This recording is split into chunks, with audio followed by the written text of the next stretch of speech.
Hey, hello everybody. Today is this is going to be the second video in our third unit on derivatives. This is the power rule, and I mentioned in last video, whenever it is that you watch that I consider this to really be the meat of calculus.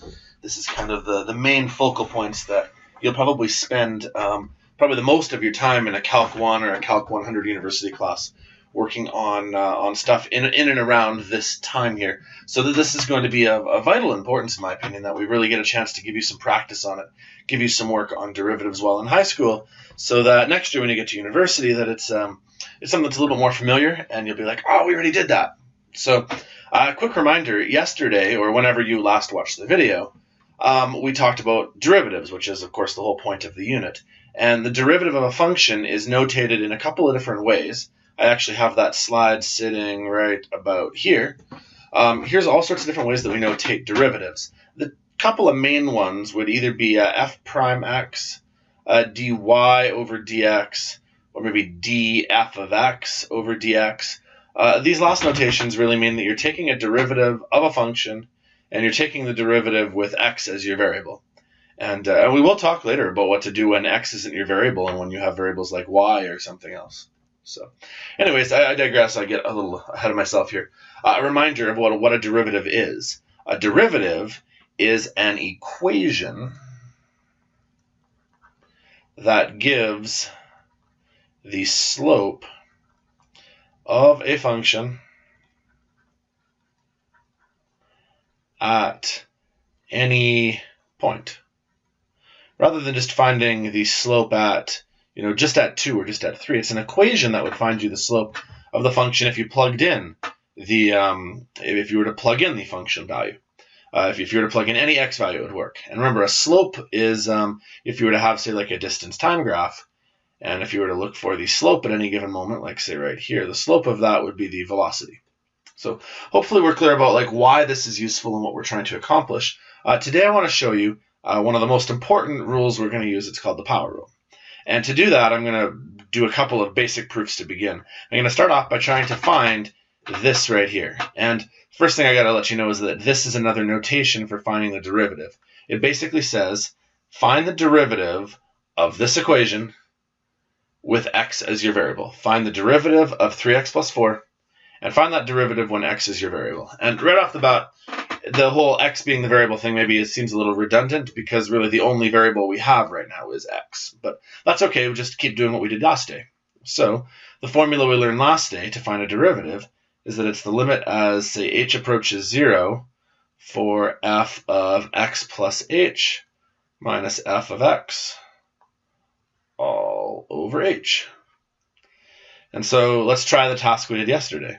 If I do that, it's going to be the limit as h approaches 0 for 3, and then I'll replace the x with x plus h, and then I'll minus f of x, which just happens to be 3x plus 4, and I'll just distribute the negative right off the bat. I'll make sure that I double distribute that negative. And hopefully by now you're getting a little more familiar with how this is going to look. You're going to end up doing a little bit of expanding, and lo and behold, what should end up happening, you'll discover, is there's a 3x here and a minus 3x there. Those will cancel. And it'll end up giving you the limit as h approaches 0 for 3h minus 4. Then you'll have the opportunity to throw in h being 0. So if h is 0, you'll just make this 3 times 0 minus 4, which means we now have an equation for the slope. Now, normally the equation has x's in it, but this time the equation for the slope is literally just minus 4, which is not good because I've made a mistake. I don't know where my mistake is. I need to take a closer look here because I should be able to tell you the equation for the slope is something different. It should ideally be 3. The whole point to this is that the slope at any point on the graph actually should have been 3 because I know the slope just by looking at the equation here. So hopefully I can use this as a learnable moment, and I can find where my mistake is so that I can prove to you where I went wrong. Let's see. This is 3, and then h plus 4. Oh, you know what I missed here? Right here, f of x plus h means to rewrite the entire equation here and then I need to write the entire equation, but I only wrote the x plus h. I kind of missed the plus 4 right here, didn't I?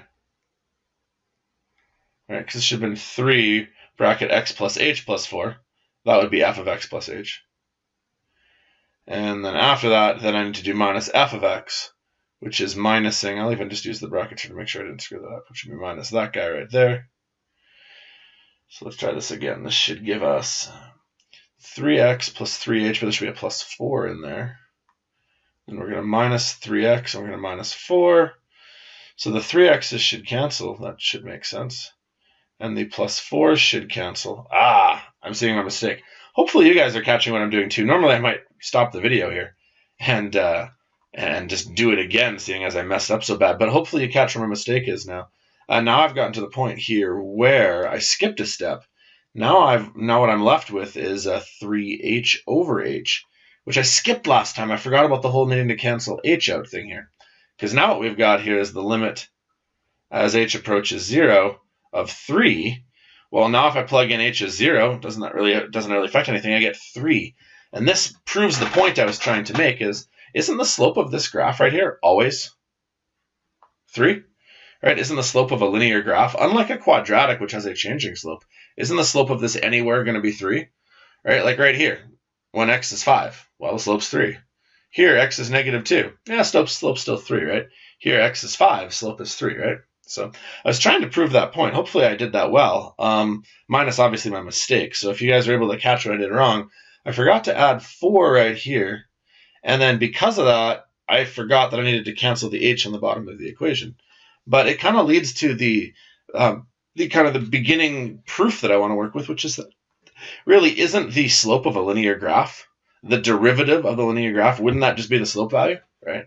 There really is no equation required, which is our first rule then.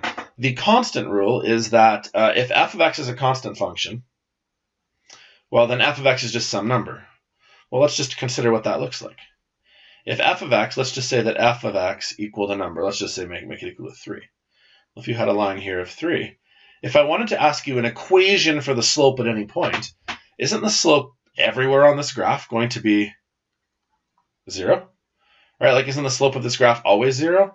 Unlike this graph, which is curved here, where the slope goes from being positive to negative to 0 to positive, right? This graph, which is a literally straight line across graph, wouldn't the slope of that always be 0, regardless of what you put in? And if a derivative, which can be written using either this notation or this notation, wouldn't a derivative then, the equation, always be 0? Well, take that one step further. The linear rule then would say, what if you have a linear graph? Well, a linear graph would look something like I just drew there. Why don't I just draw a negative sloped one just because? Right? Like it could be, say, negative 3x plus 7. Right?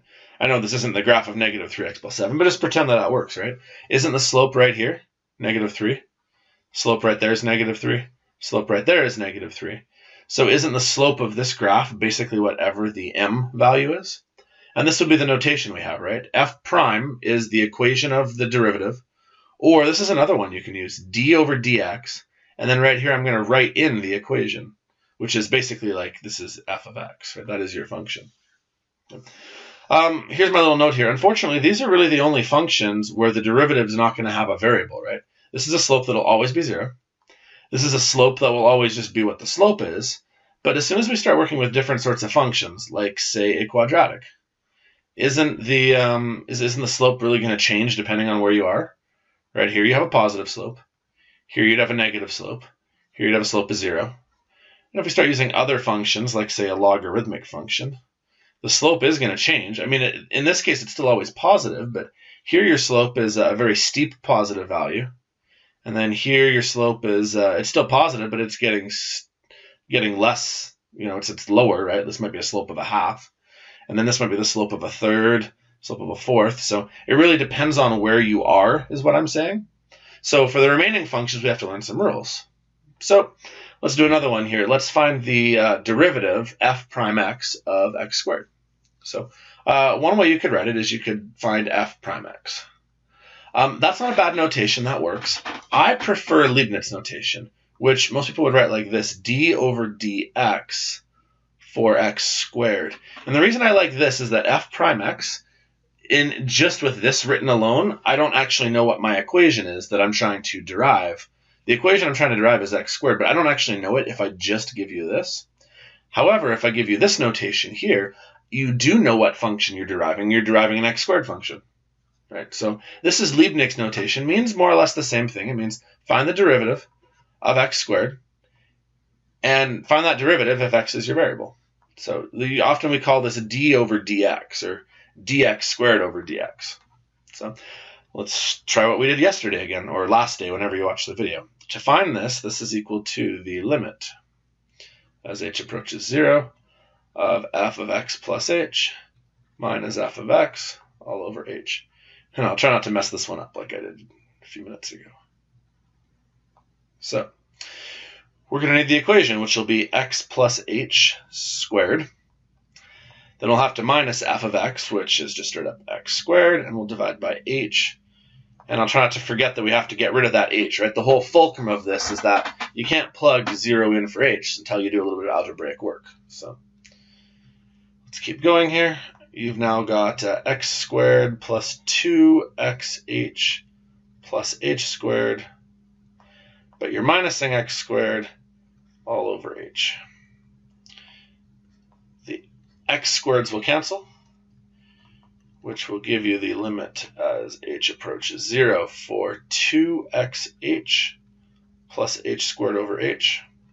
This is one of the steps I screwed up last time. You should now be able to cancel your h's, which should then give you the limit as h approaches 0 for 2x plus h. Now feel free to plug in h as 0, so 2x plus 0 gives you an equation of 2x, which is what we came to expect yesterday. A derivative equation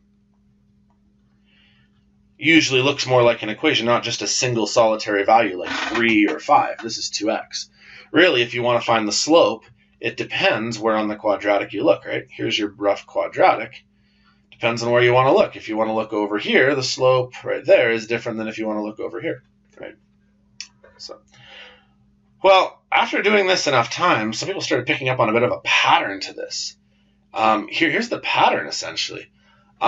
If you've got a function where the function is written as x to some power, like say x squared or x to the third or x to the fourth, people started figuring out that there's actually a pattern here where the derivative of this, x squared, so there's an x and a 2, well, here the derivative was 2x.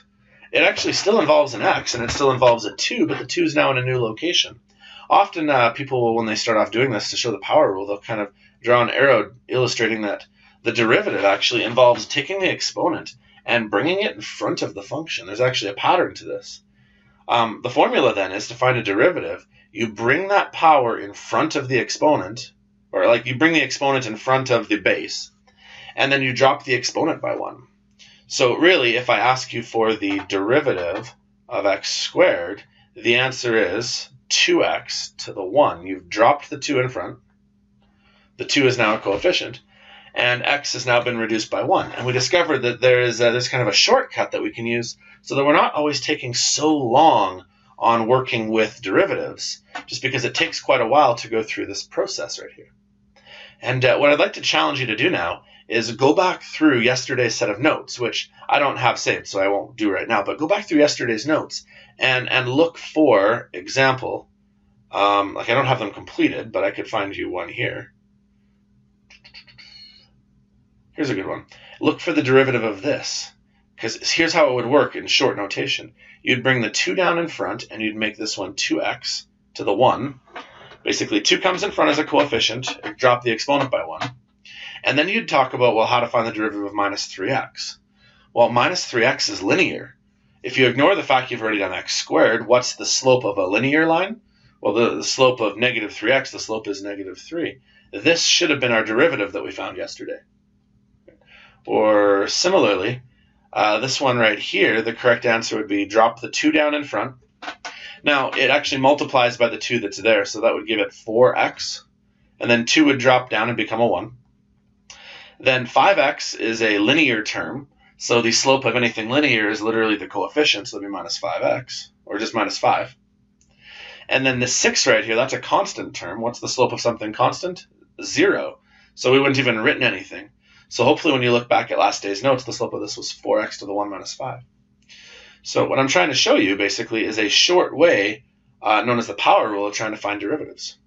So I mentioned yesterday as like the preamble to your video that this is the sort of stuff where there's not necessarily as many like aha light bulb moment tricks so much as you're going to want to spend some time now practicing this. I mean, you're still going to be asked some questions where you have to kind of solve that sort of puzzle, if you understand what I'm talking about. If you get the sense of like some questions where there's like, oh, I see what you did there sort of thing.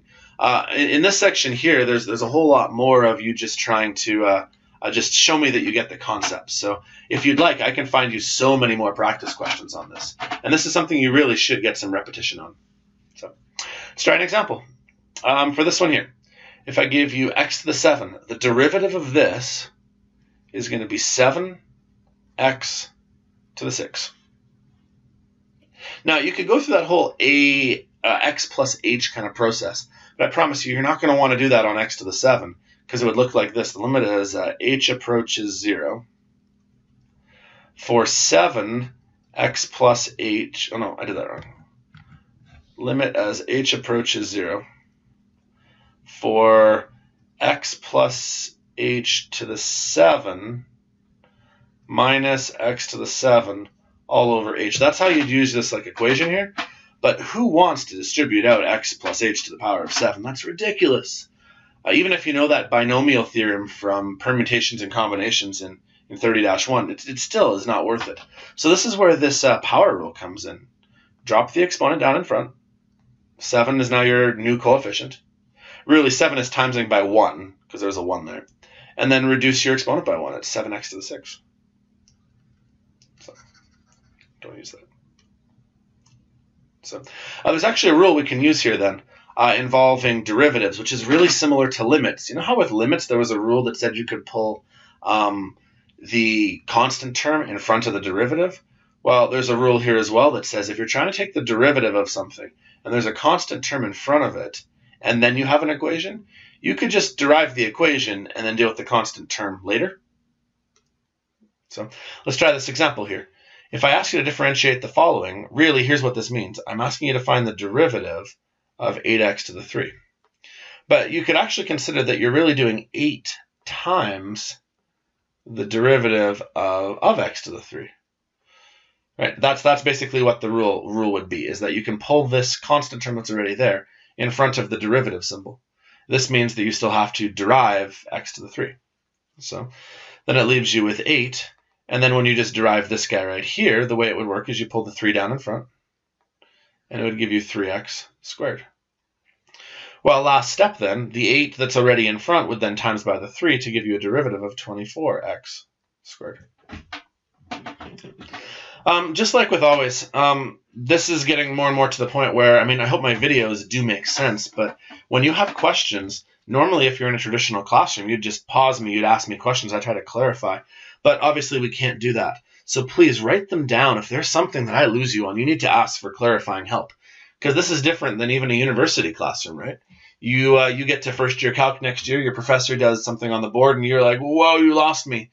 I mean, you might be intimidated, but at the very least you have the option of putting up your hand and saying, hey, can you clarify what you just did there? You can't really do that on a YouTube video. So if I lose you somewhere here and you're like, whoa, what the heck did you just do? Please make sure that you find a way to ask me. Okay. Let's try this next one. If I want to find the derivative of this function, I'll write it using a different notation.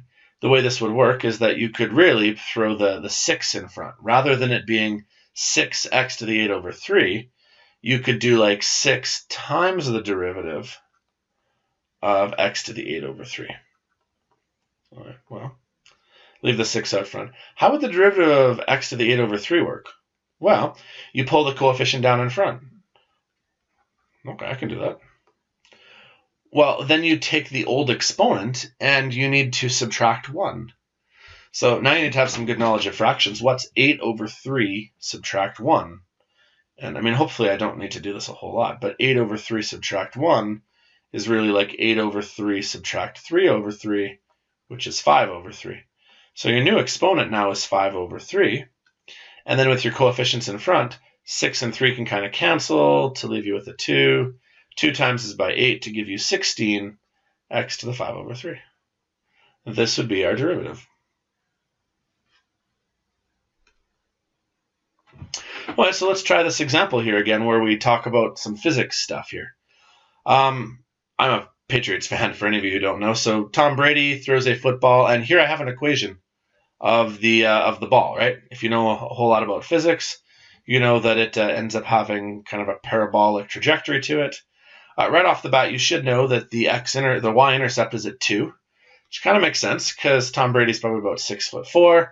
So when he throws the ball, the release point is probably about 2 meters off the ground. The negative number in front here, that negative would imply an upside-down parabola. Well, my question here is let's find the maximum height of the ball. Well, this equation right here doesn't actually tell you when the ball is at its maximum height. But yet we can actually still solve this using calculus. Rather than using your calculator and doing that whole thing where you do like max, and you find maximum using your calculator, using those little arrows that narrow it down, what we can tell you is that at the maximum point here, really the slope, wouldn't the slope be equal to 0?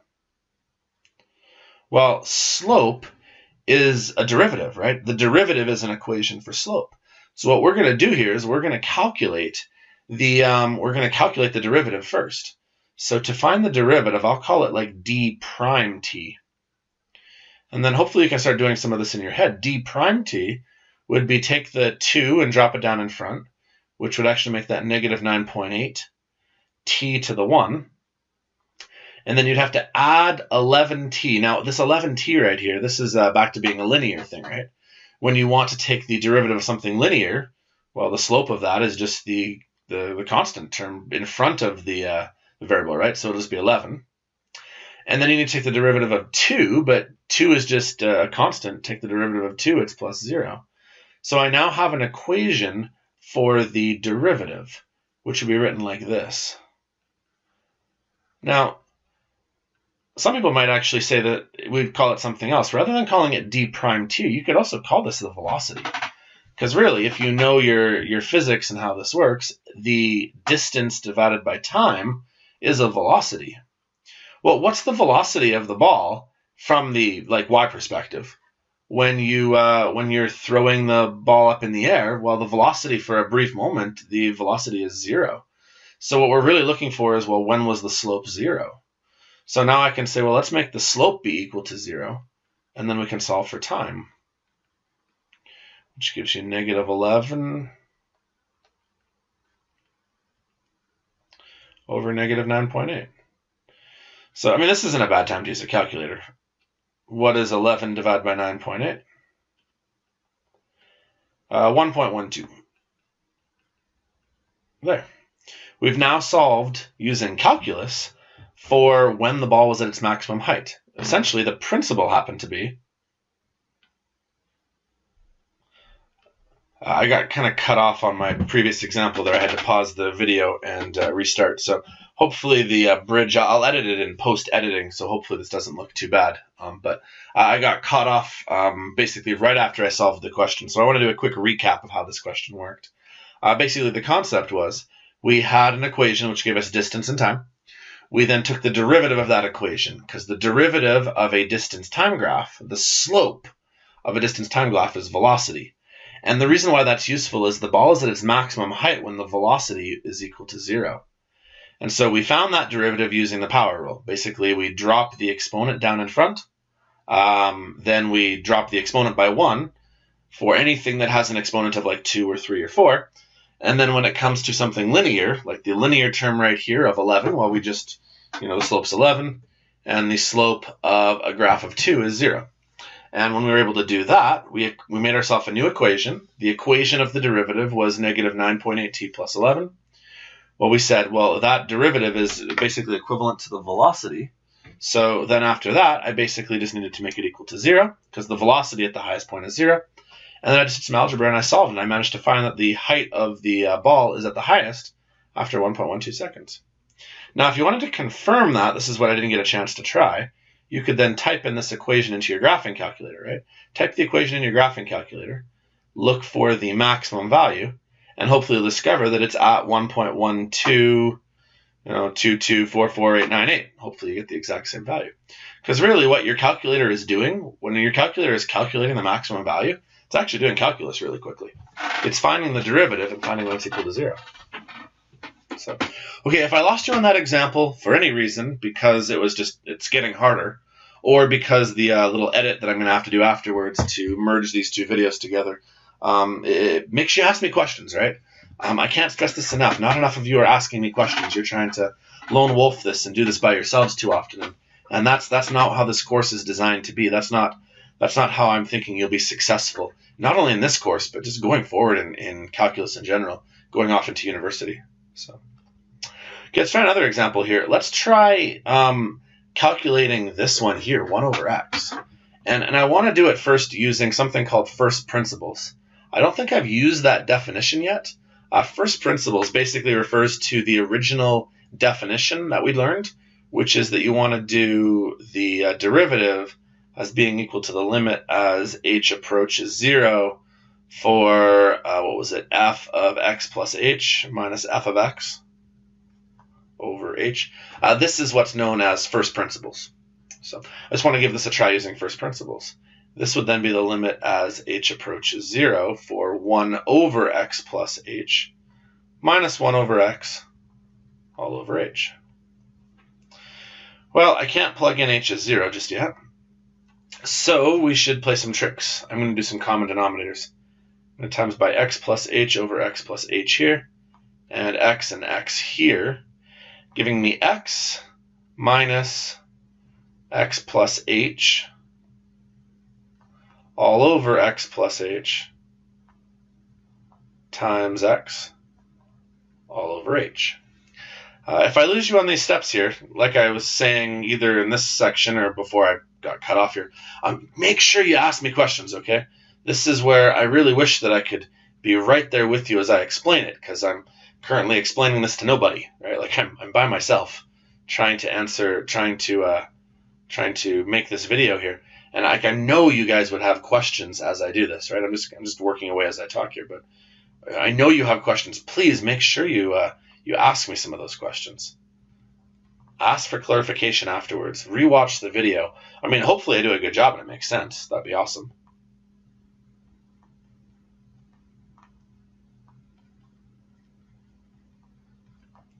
Anyways, as I was talking,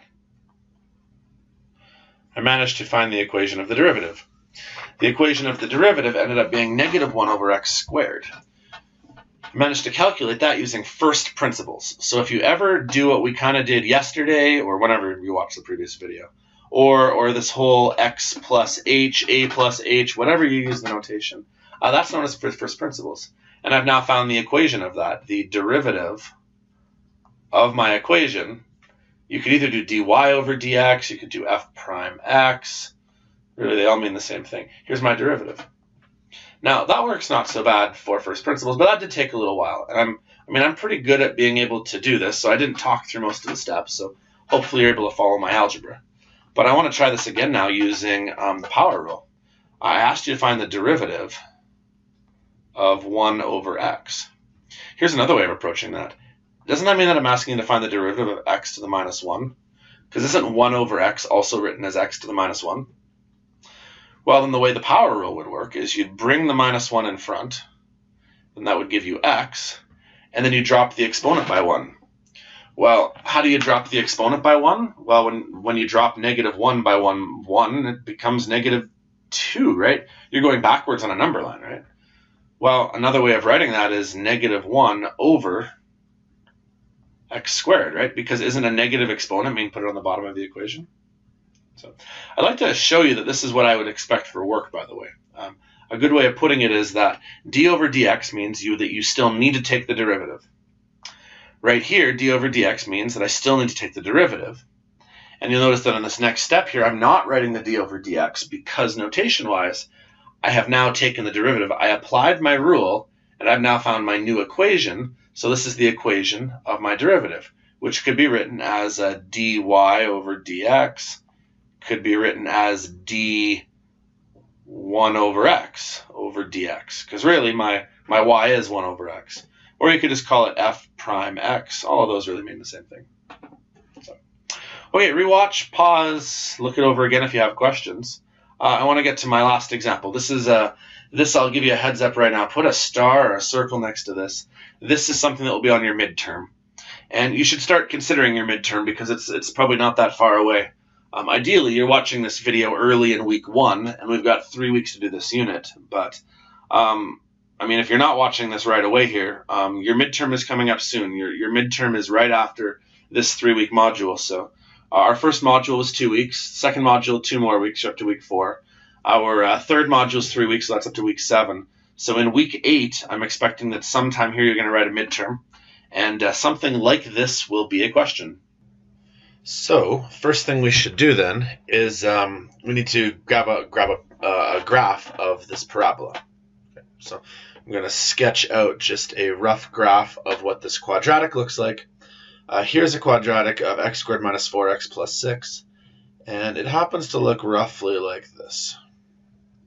Now, you'll recall what we've been working on this whole time is that a derivative is an equation which will find you the slope at any given point, which is fantastic. And normally, once you find the derivative, you can then plug in that point to try to find the slope there. But I'm going to make a bit of a change here. I'm going to ask us to find the tangent line z, meaning there's actually going to be more than one tangent line now.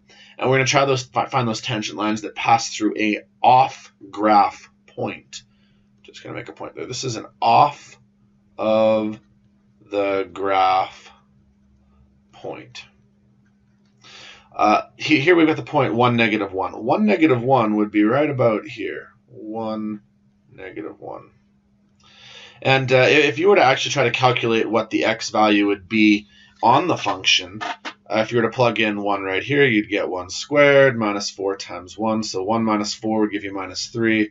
Add 6 on the graph, on the function. The point is actually at 1 and 3. But I'm asking us for us to find tangent lines to the function that also go through 1 and negative 1. And to begin this, it doesn't hurt just to get a bit of a picture, because here are where those 2 tangent lines will be. One will look roughly like this, like that, where it's just going to barely graze the function right there, going through 1 and negative 1. And it'll have a positive slope to it. And then a second line would look something like this. Those are the 2 lines which will be barely just grazing, just touching this quadratic function. However, they're also going to be going through an off of the graph point, P-O-I-N-T, a point. I'll fix that, P-O-I-N-T. Off graph point at 1, negative 1. And so this is really a very involved question, which is why I'm prepping you for it now, because I'm telling you this will be on your midterm. I believe you even have one of these on your assignment as well. So here's how we go about solving it. If we want to find the equation of this line, I'll just use red now to illustrate the line that's going to be the 1 tangent. Its equation is going to be written as y equals mx plus b. So really we need to find 2 things. We need to find the slope of this line, the m value for the line, and we also need to find the y-intercept. Now, one of the tricks we can use is that we do know a point on the line. One of the points that we know on this line is 1 and negative 1. So at any point, if I want to, I could plug in 1 and negative 1 for x and y. And hopefully that's something you're fairly familiar with, plugging a point in to an equation to solve for either the slope or the y-intercept. The problem is that I don't know either the slope or the y-intercept, so I really can't isolate for the other. So although that was a nice thought, and we will use that later, we need to do something different. So I want to focus on slope. Well, the slope of this function, we've just figured out and we've learned a way to calculate the slope, right? Because the slope is really the derivative.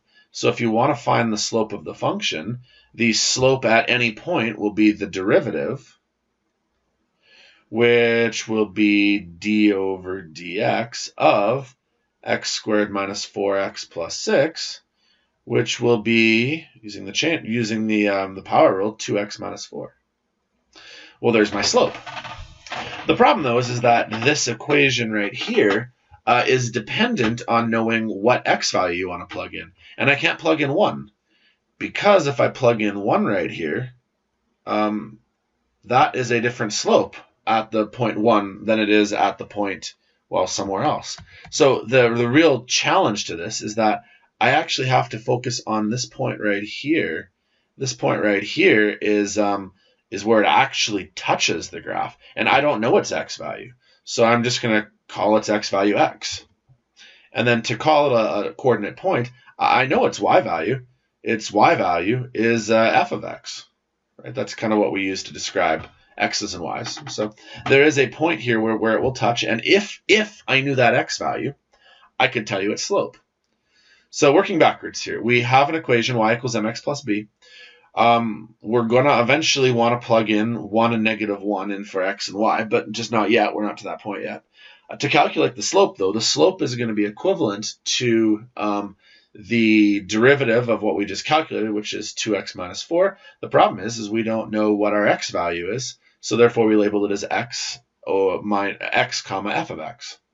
So, well, let's think a little bit more about slope. If I could continue this row right here, because I am kind of running a little bit out of room here, but imagine this continued. I know that my slope is equal to 2x minus 4. Right? That's the equation of it. But my slope is also equal to some previous formulas you've learned, things like, say, rise over run. Or maybe this formula, y2 minus y1 over x2 minus x1. Well, this formula right here really requires that you know 4 points, all of which are on our linear line. And we actually do know those 4 points. We know one of the points is 1 and negative 1, and I know the other set of points is x comma f of x. So I'm actually going to run with that for a little while here. I'm going to make up an equation which says that the slope is equal to 2x minus 4, but it's also equal to y2 minus y1. Well, I'll make one of my y's f of x. I'll make my other y, the other y is this negative 1 over here. And then for my x's, well, one of my x's is this unknown x value where it happens to touch, and then the other x value is over here at 1. So the slope could be the derivative, 2x minus 4, but it also could be y2 minus y1 over x2 minus x1.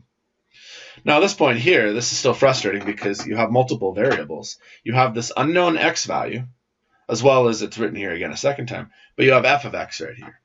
But f of x, well, I actually know what the equation is. The equation was x squared, to remind myself, minus 4x plus 6. Double negative, I'll just make that a plus 1 all over x minus 1. Well, we now have an equation. I mean, this is it's got quadratics in it, it's got rationals in it, but I mean, this is something that 30-1 math skills should be able to solve. So let's talk about what it might look like when I'm done solving.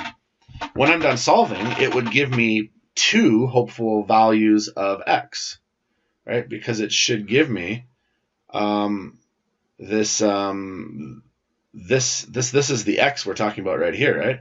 By virtue of this thing here being quadratic, I should get 2 hopeful values of x, which kind of makes sense because wouldn't this location here be one of the possible values for x? And over there be the second possible value of x? If I knew what that value of x was, I could then rework through all of this work that I have in red here and hopefully then be able to calculate, say, the slope and the y-intercept. So let's keep going. To solve this, hopefully I don't need to walk you through too much of the algebra, so I'm not going to narrate quite as much. I'm just going to talk over top of my work as I do. But ideally, yeah, we should be getting our 2 values for x by virtue of us solving this quadratic. So let's see, that's minus 2x plus 4 equals x squared minus 4x plus 7. It's a quadratic, so let's bring everything to one side. You're going to have an x squared there. Those guys essentially cancel, so you still have your negative 2x. You'll have a minus 3 equaling 0. Like I always say, if any of these steps here, if I lose you on any of this stuff here, please ask me questions. Don't hesitate to try to get a hold of me. and pause the video, rewatch if I lose you on these steps. But I mean, we are taking calculus now, not even just pre-calculus, but this is what you'll do in university level calculus. So I'm not planning on explaining every single step. So if I do lose you though, get a hold of me, right? Ask me what I did. But we've now calculated through this process here what the two x values are. One of the x values, I'm going to use probably a yellow pen right here. One of these x values is at 3. That makes sense. That looks like it'd be at 3. And the other value is over here at -1. I now actually know where these values crossed. Well, by virtue of that, I can now find what my slope is, right? Because right here is my equation for slope, 2x minus 4. My derivative is an equation for slope at a point. So if I want to find my slope is 2x minus 4. So let's do it one at a time. My slope for the first graph, M1, is going to be 2 times 3 minus 1, which will be 5. And my slope for the other line is going to be 2 times minus 1 minus 1, which will be minus 3. So I now know the slope of those two graphs. Well, the generic equation of the graph was y equals mx plus b. Now I have enough information to be able to solve the whole thing, because for my first equation, it's y equals 5x plus b. But remember how I started this? I told you I know a point on the graph. I know one of the points on the graph is going to be 1 and -1. So if I plug in 1 for x and -1 for y, I should be able to find the b value. The b value then should be -1 equals 5 plus b. So my b value is going to be -6. So therefore, one of my equations will be y equals 5x minus 6. And if I go back and I take a look at this, that makes a lot of sense. It looks like I should have a y-intercept down here at -6, and 5 for a slope. Yeah, that makes sense. It's one of my equations. However, that is like equation y1. Right? This is using my first slope. I managed to calculate that my first possible y-intercept was -6. But I have to do the same thing for, say, y2. So I'll use another color to help keep it straight. There's a second line, y2 equals my second slope and my second x plus b. So, I mean, my xy coordinate pair still hasn't changed. It's still -1 and 1. But my other slope that I calculated was -3.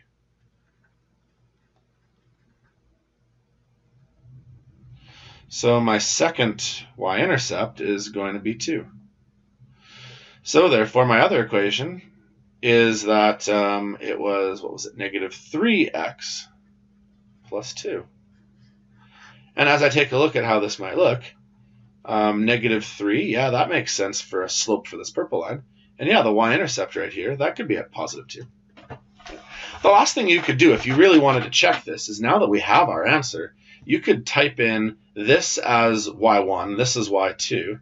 For y3 in your graphing calculator, you could type in the original of x squared minus 4x plus 6, and hopefully what you'll see is what I kind of graphed here by hand.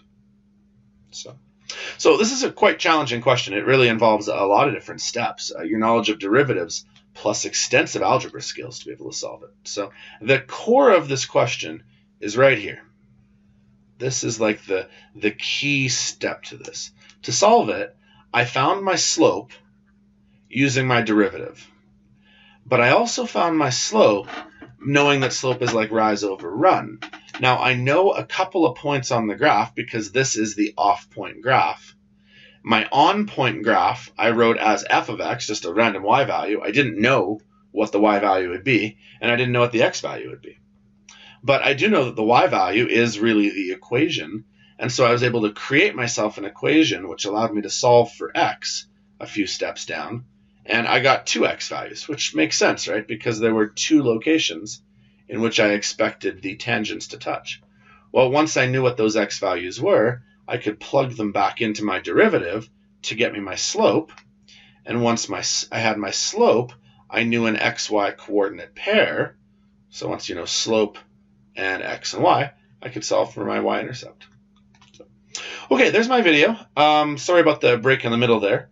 Hopefully this made sense. Again, please ask me questions. Not enough of you are emailing me for help and asking for questions. I really strongly want to encourage you to learn how to advocate for yourself. If I can give you 2 pieces of advice, don't procrastinate. Get on this early and ask for help. Learn where your sources of help are, whether it's friends or teachers or the internet or a textbook. But I imagine most of you watching this have post-secondary aspirations. You've probably heard the stories. I mean, university is challenging. It's tough. And, like 1 in 2 kids will drop out or fail a first-year calc course. My goal is to try to help make it so that that does not happen to you. So, but make sure that you learn how to advocate for yourself. Make sure you learn how to be a learner. And so, yeah, the 2 pieces of advice I'd give you, as I'm like reiterating my point 5 times here, ask me for help. And make sure you communicate. Okay, don't try to do this all on your own. And then, second piece of advice: don't procrastinate. You cannot do a calculus assignment the night beforehand. It is not going to happen. If you're the kind of kid who's like, "Oh, I've always been able to do this in the past. I'll just, I can procrastinate. I'll get it done. I'm smart." I'm not trying to say that you're not a smart student, but this math is more challenging than you've probably come to expect. And so, if you're hoping to just pull this off the night beforehand, you might be able to. I mean, there are some kids who have that ability, but I'll be surprised. It's something that you need to start building good foundational skills now. So, okay, I'm going to sign off now and watch the next video as soon as you get a chance.